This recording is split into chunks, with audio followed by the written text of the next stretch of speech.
Well, first off, welcome everyone who was able to attend. Happy Friday! Welcome to everyone who made time in their busy schedule on this Friday to attend our webinar on the ISO standard for diversity, equity, inclusion, and belonging.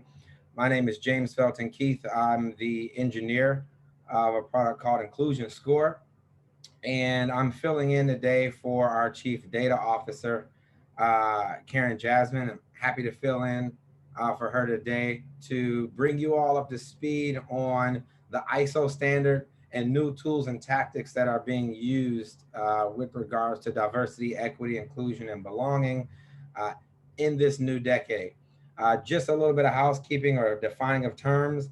You're probably going to hear me say DNI a lot. So I mean diversity, equity, inclusion, and belonging, but I'm going to say DNI for short.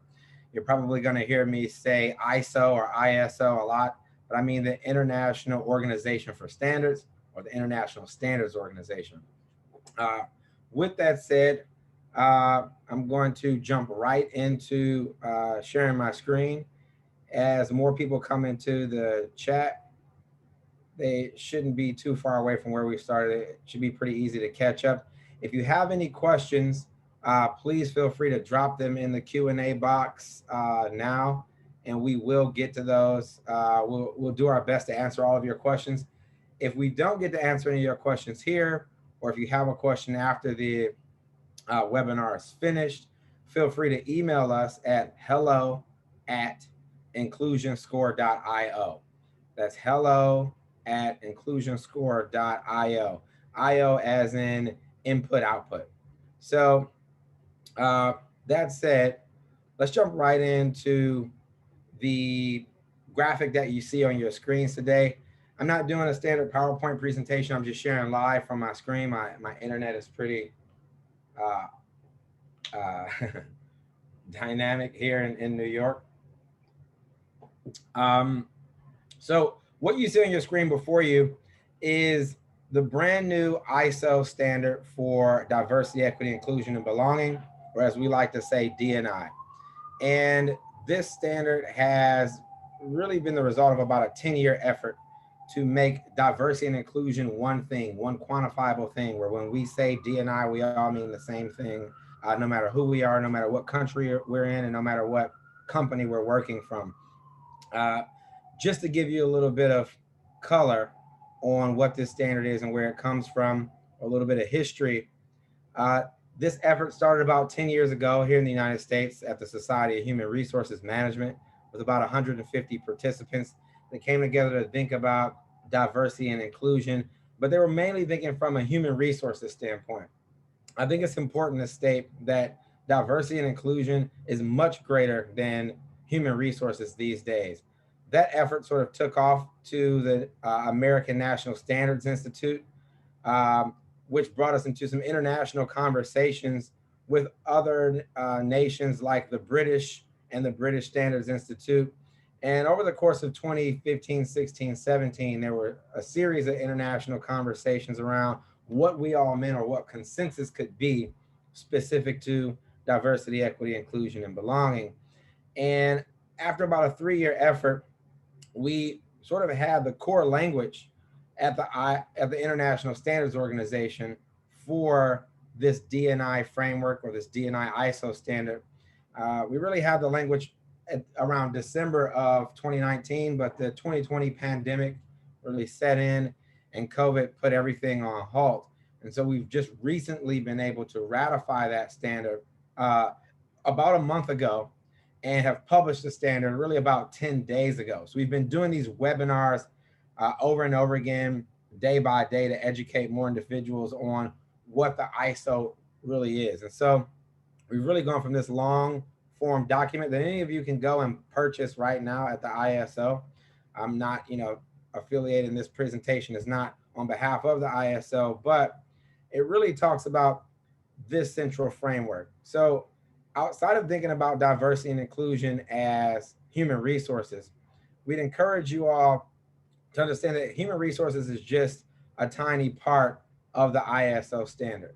We like to think about diversity and inclusion, or DNI these days, really in 3 big rungs: governance, human resources, of course, product delivery, and last but not least, supply chain or supplier diversity or procurement at most of your companies. So again, D&I is much greater than human resources. It's just one branch. D&I is specific to organizational governance, human resources, product delivery, and supply chain. And to give some color to sort of where this is coming from, on one side of the coin, we've got this new guidance coming out of the ISO, right, which is the standard you see today. And I'm going to show you some tools and tactics to use it. But outside of the guidance that we have, on the flip side of the coin, the industry of risk or the insurance industry is acutely aware of changes in the diversity and inclusion market. I want to bring your attention to headlines like this that have been really popping up everywhere over the course of the past few years, which are that insurers are digging into corporate diversity practices as lawsuits pile up. Large insurance underwriters and brokers are becoming more and more worried about really this chart that you see right here. This chart is an example of some of the largest companies on the planet, the S&P 500. Over the course of the past 50 years, these companies have gone from claiming that about 17% of their balance sheets are intangible assets to now 90% of their balance sheets are intangible assets.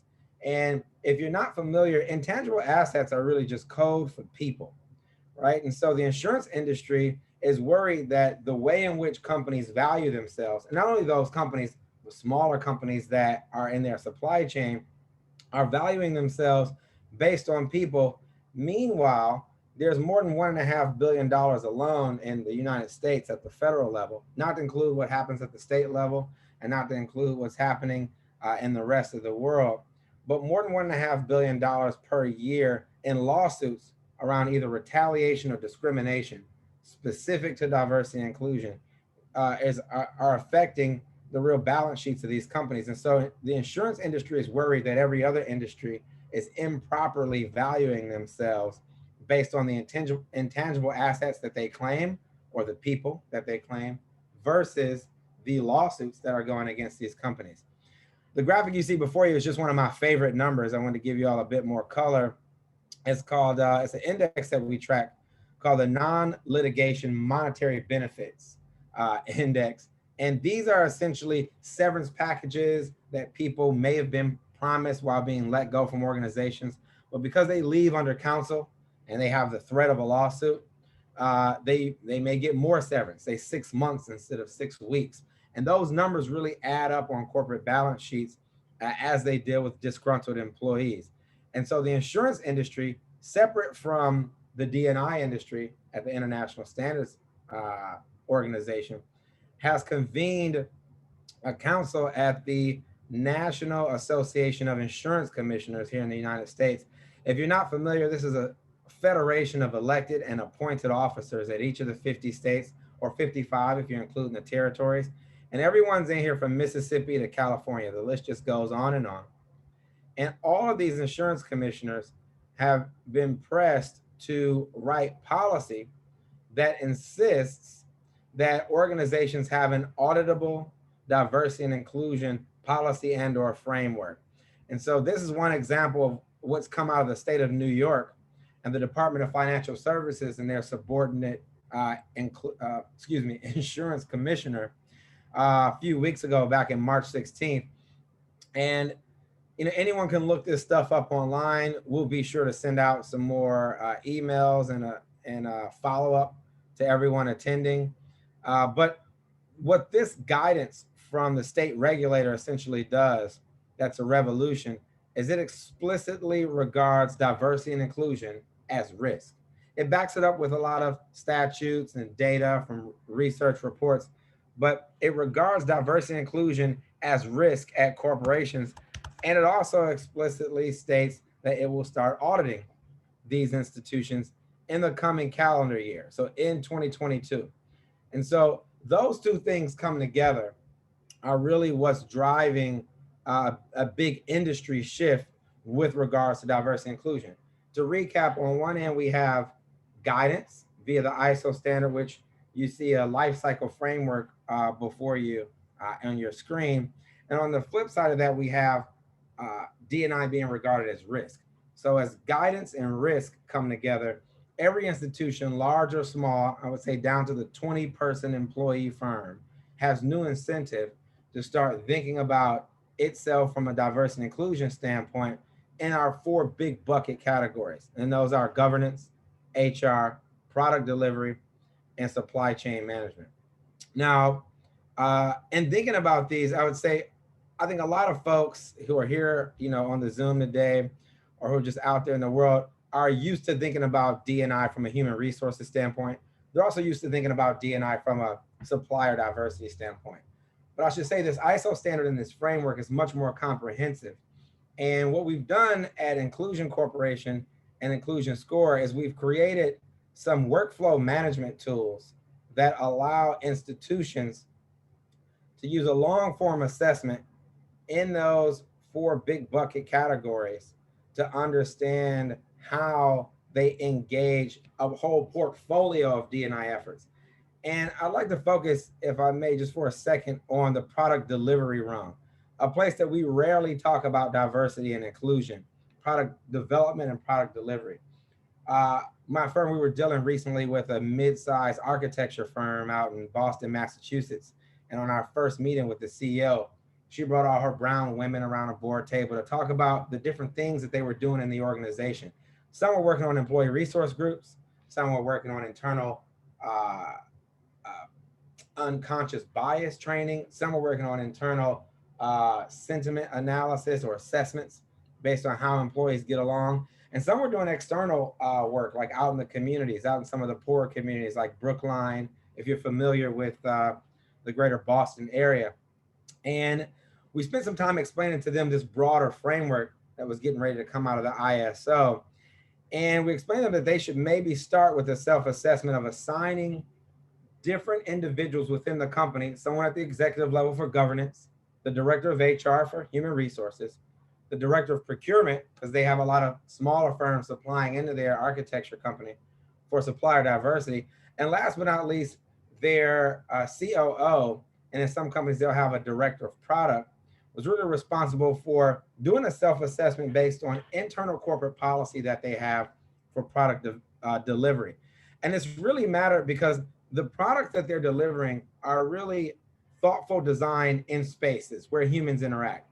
And so they had to think about internal corporate policy that they may or may not have in making sure that spaces are accessible to disabled communities, making sure that, that there's a cultural awareness when they offer new products. And again, in this company's scenario, products for them are architectural design and services that go along with that. And so there's an acute awareness per that particular firm, especially after summer 2020, around cultural awareness, especially in some of the Black and brown communities in that greater Boston area.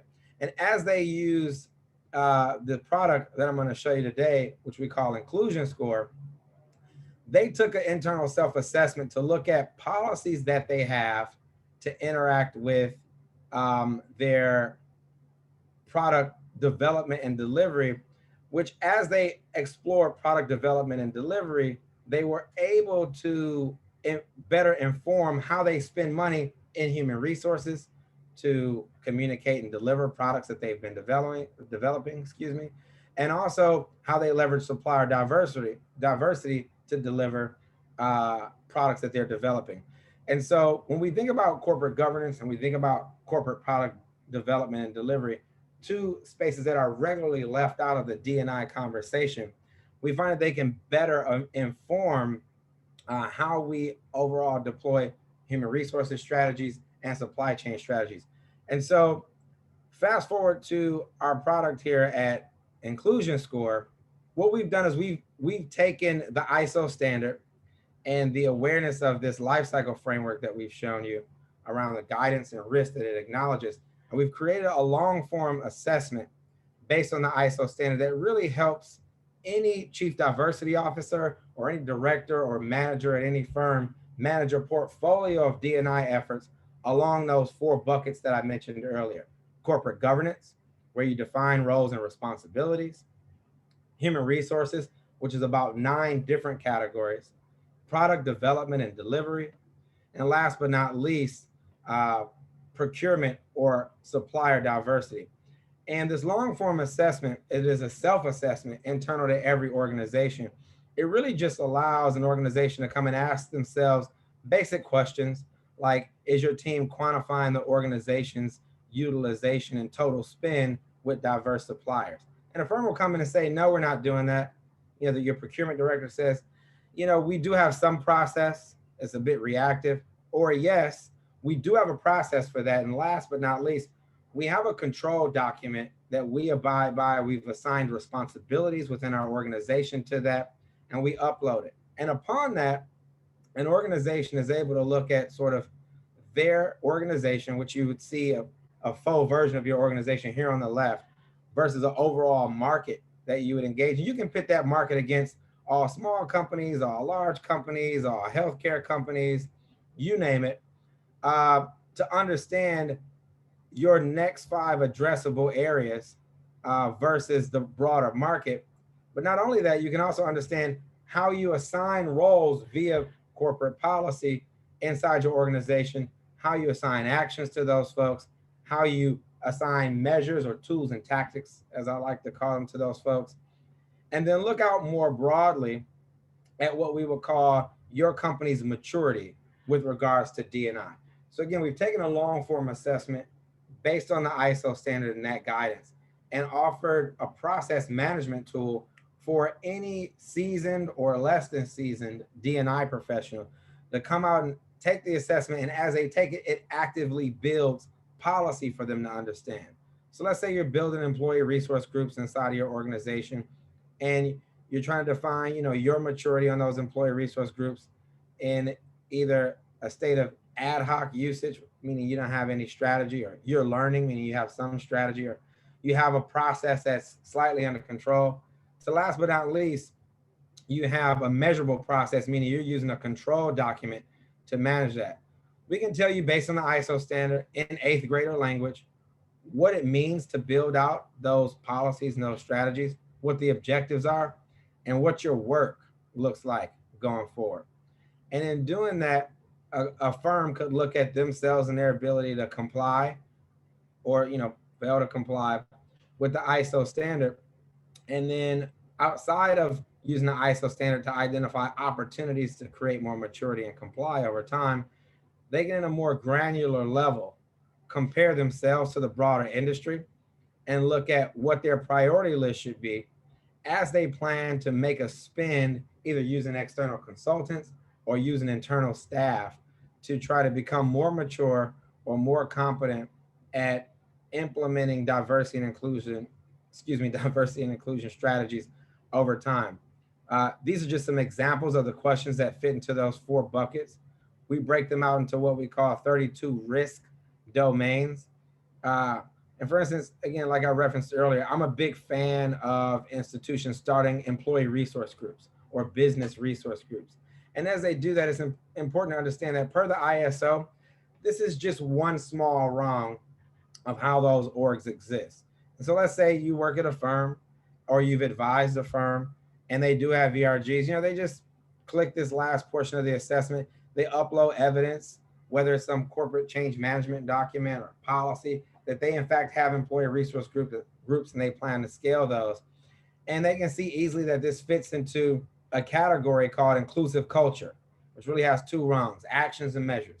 Actions are things that people do, roles that are assigned, and measures are tools and tactics, that they might use. So a firm might use an intranet service. I know a bunch of great firms that do this, both up in Canada and in the UK and down in Austin, Texas. But if they want to know, what do you mean by inclusive culture?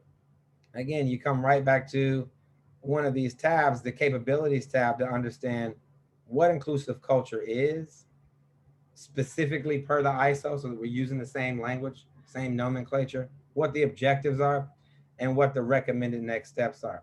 And this tool, this platform, because our objective is to push this out in as many places as possible and make sure that the D&I ecosystem of professionals are speaking the same language via the ISO standard, we push these tools out for free so that, and anyone, go to our site, go to, inclusioncorp.com or inclusionscore.io, and look up these tools, and they can start to self-assess and pump out a really baseline version of what we would call their inclusion score. The inclusion score, is actually a pretty dynamic 5-digit number, but we've reduced it onto a 4.0 scale.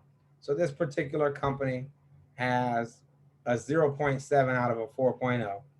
And for any of you with children, you know that a 0.7 is not usually the most desirable number when you're going to school. But in our case, 0.7 doesn't mean ignorant. It just means that the team is learning.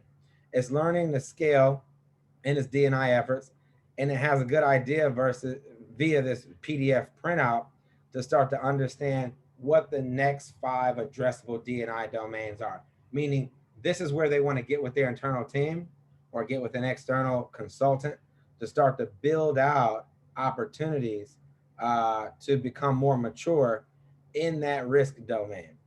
And again, the 32 risk domains are really another sort of expanding version of these 4 buckets. So inside of governance, human resources, product delivery, and supply chain, we explode those out into about 10 categories, which then grow even a bit more into these 32 risk domains. And it provides a novice or really experienced, D&I professional to be able to come in and look at onboarding or recruitment or succession planning or payments or product delivery or, human resources life cycle, transition methodologies, and to look at that language to understand where their work is going to be over the course of the next year, 2 years, 2 quarters, 5 years, you name it. And, as we're coming close to our 30-minute marker here, I want to wrap up and try to make some time for questions.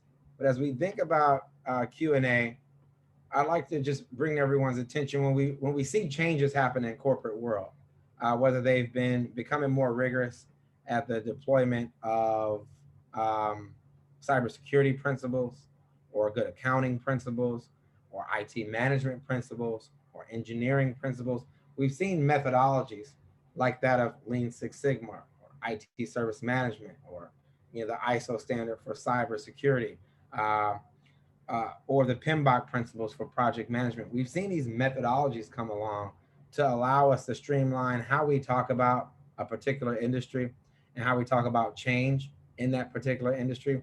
And we've used a lot of that same thinking here post building out the ISO standard to really deploy a consistent methodology to allow every industry, no matter where they are, no matter what language they speak, if they have corporate complexity, to consider how they might integrate and include more individuals in that industry along the same lines that we've done everything else over the past 50 to 100 years, depending on how far you want to go back with corporate methodologies, all the way back to the assembly line, I would say.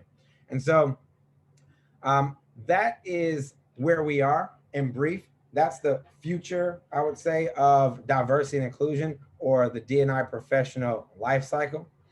And again, we'd love to talk more with you all about where we see the world going and new opportunities that we have on the horizon. Our firm at inclusioncorp.com is getting ready to present an app that pushes out a lot of new demand for D&I professionals across the land. We're getting a lot of demand that comes to our firm for our existing consultant business to bring in more consultants, specific to certain locales and with different subject matter expertise, and also with different cultural backgrounds and perspective to come in the corps and distribute and execute on this particular methodology. So I want to thank you all for joining us today. Thank you for your time. And it looks like we do have at least one question in the Q&A box. So I'll go ahead and answer this. It says, would an individual company information be publicly available when you complete the assessment? No. So one thing I should say is this particular platform It's built on the ISO standard for cybersecurity. So it is the company's private info. This is a cloud-based platform built on Amazon. It's built on the ISO 27001 and 27002 standard. And the data is specific to the individual company, and they can share it as they please. They can share, you know, their inclusion score as they please, but this is their data to analyze either internally or communicate externally if they're using a consultant. Let's see what the next question is. Can you please go back to the last slide? I'm not sure which slide was last. Are you, maybe you're talking about this, the framework? I'll leave this up as I go through some of the questions. And we have one more question here. Are entities afraid of this kind of tool in that they fear additional liabilities with the information revealed by this tool? So again, this particular tool is about risk management internal to these entities. And here, I'm gonna type answer. Oh, sorry. Answer live. Sorry, folks, I'm doing this by myself today. My partner in crime isn't here. So I would say no. What we've seen from governmental entities, what we've seen from large for-profit entities, is that they're just using this data to project manage the existing portfolio of diversity and inclusion work that they've had. I should also add, we've dealt with some pretty conservative organizations, and some of the feedback that we've gotten from these organizations are that this really moves D&I away from the uncomfortable conversation and gives them an opportunity through business process design to find the adequate context, risk domain by risk domain, in order to have the difficult conversation that they need to when it is time to have that particular conversation. And again, we're learning as well as we engage more entities. I heard this from one of the largest small business associations in the United States. They cover about 28,000 firms, small firms between 100 and 3,000 employees. And so, you know, I was really excited, number one, about their response. But look, the other thing that's really driving this, folks, is this is a risk issue now, right? It's no longer just about how a firm sees this as a reaction to crises. Now that D&I is risk, firms can't just engage it as a reaction to crises, because the insurance industry is actually incentivizing more rigor with regards to how we roll out a diversity and inclusion program and how we adequately execute maturities per that program over time, right? So the insurance industry to a CFO, that conversation is different than the old D&I consultant to an HR director. And we've seen that in real time. We've seen a CFO go to a director of HR, a director of procurement, and a director of product to say, if you cannot show that we are becoming more mature from an internal corporate policy standpoint over time, and I can't communicate that to our insurers and our brokers, then you're going to cost the company more money.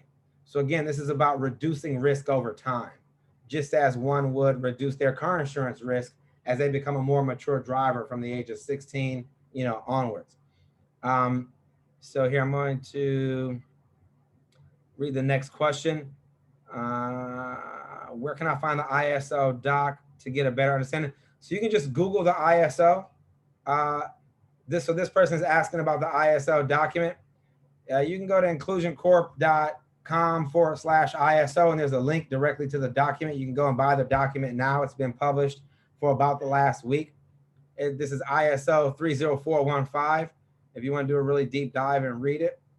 And also, again, this is a more graphical representation of the ISO as a business process lifecycle. So someone else is saying, I mean the slide just before this slide. All right, so I have tabs up. This slide is just an example of what we call an inclusion score. This slide is an example of the actual ISO. And again, all of these links are links that we'll follow up with an email. If you don't have a copy of these links, we're going to email everyone who's on this particular call and give you a bunch of links to go and search around. So I wouldn't worry about links or slides at this point, because we'll follow up with everybody and make sure that everybody's well aware of, of where to do a deeper dive in this information.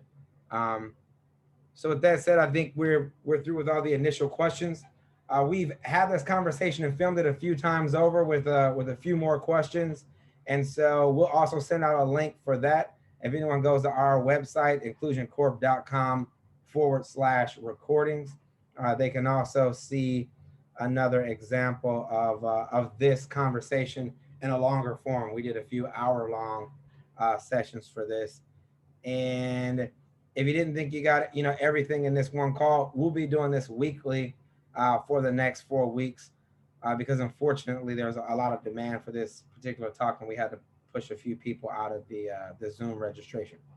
So again, thank you all for your time. And just to summarize one more time, the big change points in DNI are, on one hand, there's new guidance via the ISO standard, and there's new incentive around looking at this as risk, excuse me. So there's guidance and risk. Diversity and inclusion is now about guidance and risk, and leveraging the D&I professional life cycle and the book of knowledge that we call the DBOC for short, but leveraging that book of knowledge to go forward and execute better internal corporate process change, entity by entity. And so we hope that you all will assist us, because it's going to be a pretty heavy lift of getting all the firms out here in the world engaged properly. So we've got work to do, maybe decades and upon decades of good work to do. And so we look forward to collaborating with more of you on doing that in the future. So thank you so much, and we'll be in touch. Feel free to email us as well, folks.